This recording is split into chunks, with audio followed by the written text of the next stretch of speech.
you should always have a contingency plan. Maybe you even want a plan A, B, C, D, and E, because your quota is your quota. You've got to make that quota. And if you were banking on selling a certain product, or working with a certain customer, or closing a certain deal, well, you may have limited yourself. If you only have the one option, and that option doesn't come through in a timely manner, don't give up. Figure out another way. What else could you do to make your goal?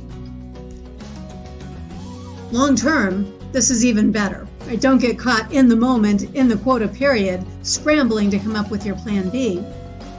But set yourself up for long-term success by having many contingency plans and by being resilient and nimble so that you can adapt as you need to.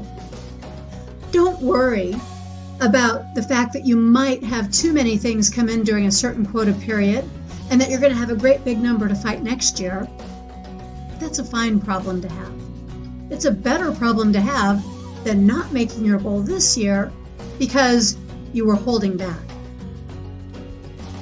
You don't even know where you're going to be a year from now. Maybe with all this success, you're going to be promoted. Maybe you're going to get a fantastic offer somewhere else. Maybe something else will happen, but plan for the long term and remain successful and nimble and resilient in the short term. Let each quota period work itself out. If you have these overages, that's better than having serious underages. They will never serve you well. Find ways to create those contingency plans and to make the most out of every plan that you do set forth. I'm a big believer in the saying, if at first you don't succeed, try again. And in the saying, where there's a will, there's a way.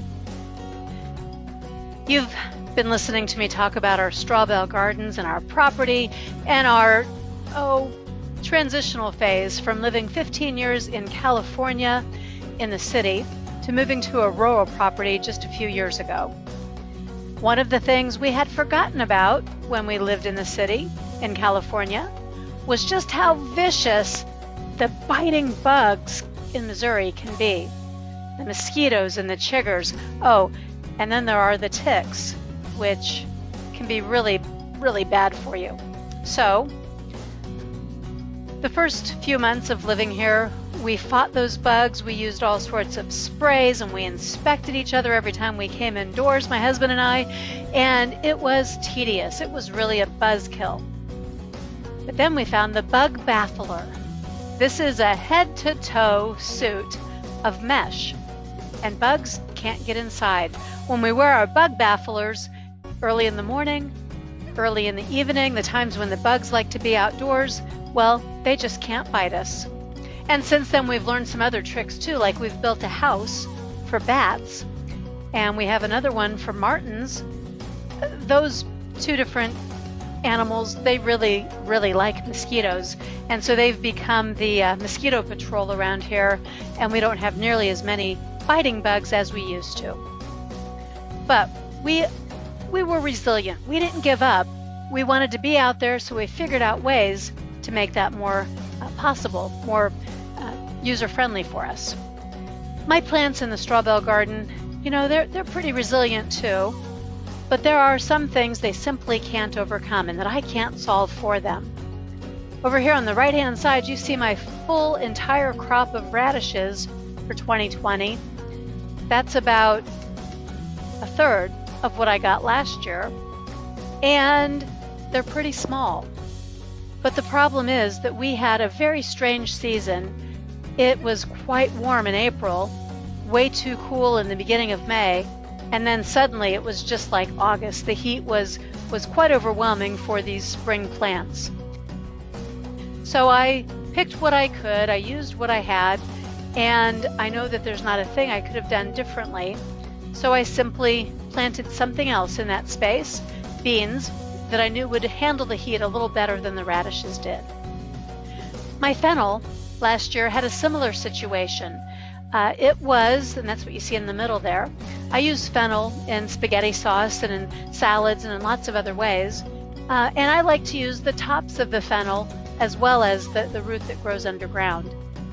But last year my fennel, the tops were getting munched on by something. I never did figure out for certain what it was, but something found that fennel to be every bit as tasty as I think it is. And my plants were really having a hard time. They were resilient. I was still able to get the fennel bulbs at the end of the season. But I had to figure out something new this year. And so I've got netting over the fennel now so that nothing can get to it. You have to be creative. Part of being resilient is that you'll bounce back and that you'll find ways to overcome the problems, whatever they might be. Here's another victim of the heat wave we've had this year.